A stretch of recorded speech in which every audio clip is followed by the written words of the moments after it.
So we're going to kick off with Tuesday's Telegraph. Josh, what's their front cover looking like? It's looking pretty sweet. Is it? No, not really.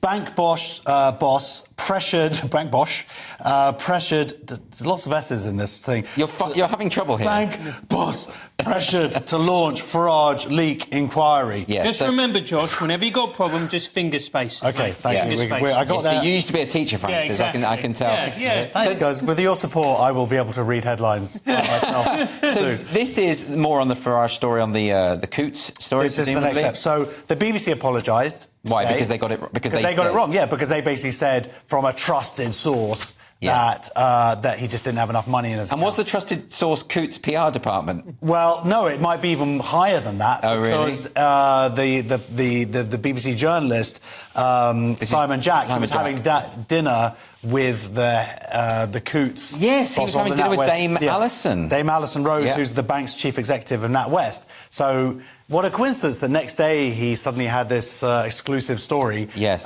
So now from that, and now she's been pressured. Oh, no, sorry. Her boss, who is the chairman, is now is under pressure to basically launch an inquiry to where this leak came from. Well, I mean, her boss is the taxpayer, really, because 39% of the company is owned by the taxpayer. Yes. So this is very serious, isn't it? No, it's incredibly serious, and I mean it's sort of escalated in seriousness from the point of just his account being closed. Then it turns out that NatWest is up to like 10,000 accounts, I think, that have also been closed under these. Well, look, this isn't an accident. You know, they had produced a 40-page dossier outlining the reasons why Nigel Farage does not align with their values. It's clear they've done this with other people. So, Francis, this is just part of a broader trend, isn't it? I think what this actually shows, Andrew, is an astounding level of arrogance by these people. That they thought that they were going to close, through completely spurious reasons, the bank account of one of the most prominent political figures and broadcasters in this country. And not only that, they were going to get away with it and there was going to be no backlash. Yeah, sort of unbelievable. And then, and similarly, what this has revealed about how the BBC have handled this isn't great either, really, because they just leapt to trusting this source and just making this false claim. Yeah. Took them a while to retract it. They retracted it, I believe, before the weekend. They changed the original article. Right. And now the apology has come forward. Yes. Nigel Farage, I heard him earlier, and he was very sort of magnanimous about it. Yeah. But he did say, this could have certainly come a bit sooner.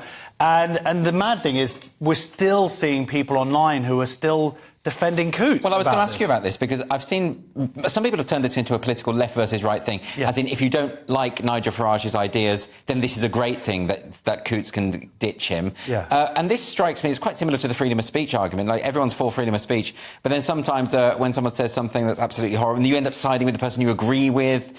Really, it should be a principle that everyone should be able to have a bank account. And this is it. And the people who have come out and supported Farage's bank account being cancelled, again, it comes from a position of arrogance, because they are saying, you know, I am so moral, I am so virtuous, my political opinions are so impeccable that this will never happen to me. But also, you know, when you have someone like Paul Mason, who claims to be this sort of left-wing stalwart, cheering on the banks, would he be doing that if it were a left-wing activist? No, of course not. And that's the hypocrisy that's been revealed. And, of course, this tribalism, this toxicity that has come into our politics and whatnot. It's sad. But Nigel Farage says, I want the absolute truth. I'm going to go on fighting and pushing until I get it. I won't stop until I get it. And if I know anything about Nigel Farage, he will not stop until he gets what he wants. And here we are. He loves that. Yeah.